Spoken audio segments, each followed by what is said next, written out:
Today, nearly 2 billion people follow Islam, and the great majority belong to one of two branches, Sunni and Shia.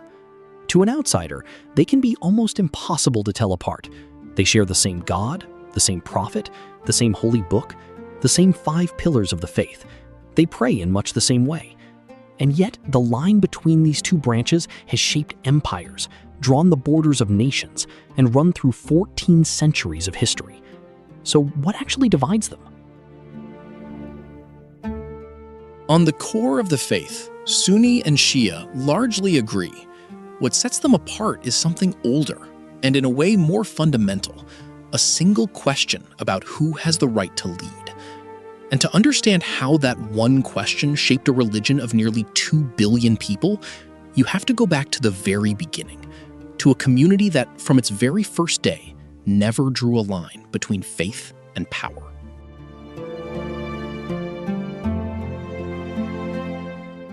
To see where the divide began, you have to understand something unusual about Islam in its earliest days. It was never only a religion. Picture the Arabian Peninsula in the 7th century. To the north loomed the great empires of Byzantium and Persia. But Arabia itself was a patchwork of tribes and trading cities, most of them worshipping many gods, alongside communities of Christians and Jews.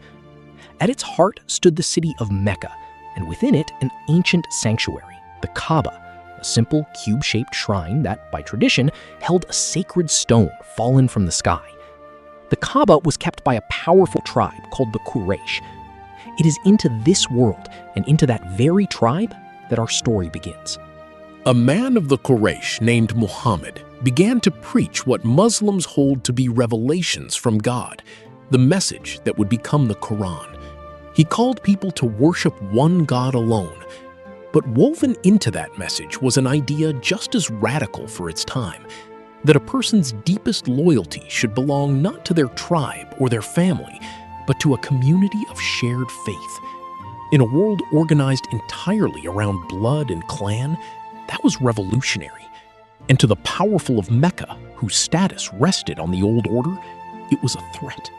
As his following grew, so did the hostility, and then the persecution. And so in the year 622, Muhammad and his followers left Mecca for a city to the north that would become known as Medina. That journey, the Hijra, was so important that Muslims still date their entire calendar from it. Because it was in Medina that Islam became something more than a message. It became a community and a power. In Medina, Muhammad did something history rarely sees. He did not just lead a religion, he organized a whole society around it. He bound the believers into a single community, the Ummah, held together not by tribe or family, but by faith itself. And he became something extraordinarily rare, a prophet who was also a statesman, a lawgiver, and a military leader, all at once. In his hands, religious authority and political power were not two separate things. They were one and the same. Hold on to that, because it is the key to everything that follows. From its very first days, this was a faith that was also a state, and that union would one day become the very fault line the religion split along.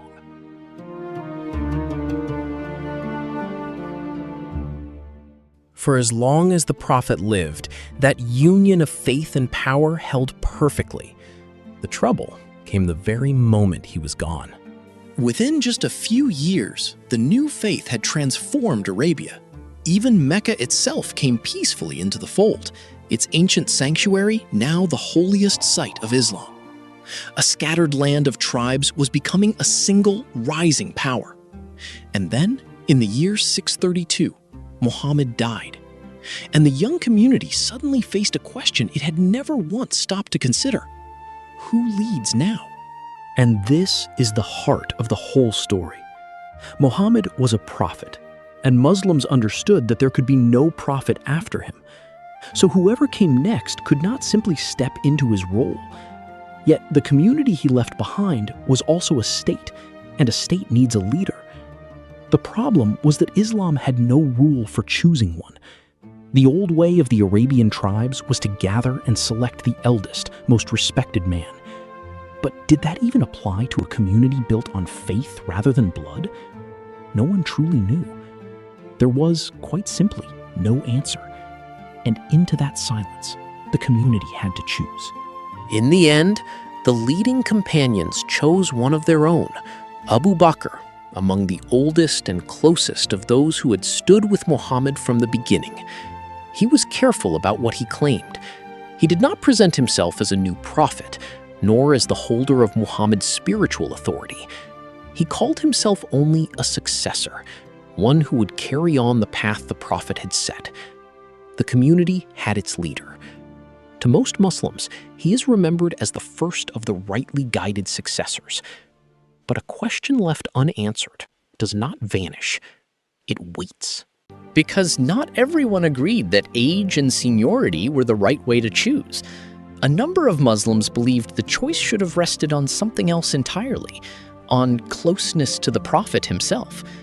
And in their eyes, one man stood above all others, not because he was the eldest, but because of who he was, and whose blood ran in his family.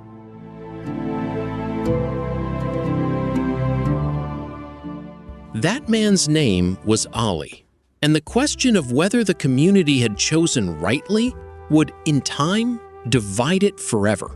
Ali was about as close to Muhammad as a person could be. He was the Prophet's cousin. He was the husband of Muhammad's beloved daughter, Fatima. He was, by tradition, among the very first to accept Islam. Some hold that he was the first young person to do so. And it was said that he alone had been born within the sacred Kaaba itself. For many Muslims, those bonds were no small thing. They meant that of everyone, Ali was the natural and rightful heir to the Prophet's authority. And here, at last, is the divide in its purest form. Abu Bakr had become leader by seniority, chosen as the worthiest of the elder companions. But the supporters of Ali believed leadership should pass by kinship, through the family of the Prophet, beginning with Ali. Two answers to a single question. Those who accepted the line of chosen successors and who followed what is called the Sunnah, the path of the Prophet, came to be known as Sunnis. And those who held that leadership belonged to Ali and his descendants became known as the Party of Ali, in Arabic, the Shia. The two great branches of Islam had been born, not yet as enemies, but as two answers to the question of who should lead.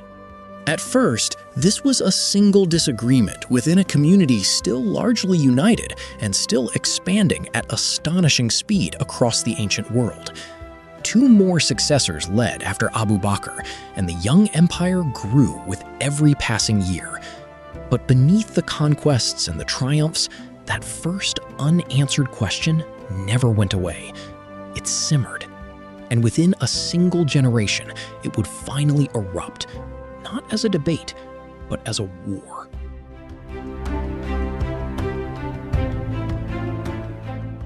What had begun as a question of principle would now be settled, tragically, by the sword, among Muslims themselves.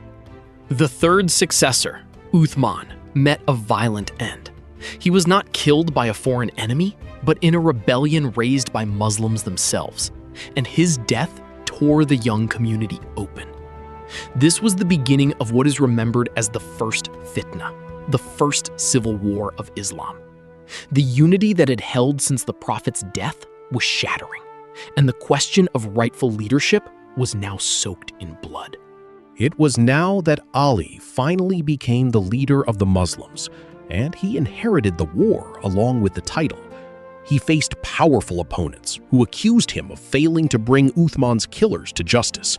Chief among them was Muawiyah, the formidable governor of Syria and a kinsman of the slain Uthman. In the year 657, their armies met at a place called Siffin. The battle was meant to decide everything. Instead, it ground to an exhausted standstill, and the two sides agreed to do something that seemed reasonable, to let human arbitrators settle the question of who should rightfully lead. But that decision split the community yet again. A large faction of Ali's own army was outraged. To them, the leadership of the faithful was a matter for God alone to decide. not something to be handed over to human judges around a table. Thousands of them broke away in anger. They became known as the Kharijites, the very first splinter sect in Islam, separate from both sides. What had been 2 branches was, for a moment, 3, and the Kharijites would prove deadly. It was a Kharijite who, in the year 661, assassinated Ali, a death mourned deeply across the Muslim world to this day, and especially by the Shia, for whom Ali is the rightful first leader and a figure of profound reverence. To stop the bloodshed, Ali's son Hassan agreed to surrender power to Muawiyah, who founded a new ruling dynasty, the Umayyads. And this was the turning point. With it, the leadership of the entire Muslim world passed away from the family of the Prophet. The 2 visions of authority, one rooted in the bloodline of Muhammad, the other in the chosen guardianship of the community, had now hardened into a divide that would never close.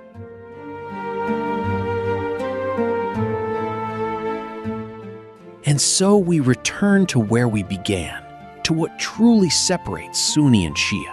And now the answer comes into focus. At its root, it was never a disagreement about how to pray or what to wear or which words to say. It grew from that first unanswered question, and the 2 answers a grieving community gave to it. For the Shia, rightful authority belongs to the successors of the Prophet through Ali and his family. In this understanding, religious and political leadership cannot be separated, and the leader, the Imam, holds a uniquely exalted, divinely guided authority. For Sunnis, the Prophet's successors were guardians of the community and the faith, rather than heirs to his spiritual mission. A leader is a human being, and through most of Islamic history, Sunni rulers held earthly power without claiming to be the Prophet's spiritual heir. 2 branches, then, but both grown from a single root. Neither was born out of malice toward the other. Both are the work of people trying in good faith to answer the same impossible question: who should lead a community that, from its very first day, had never separated faith from power?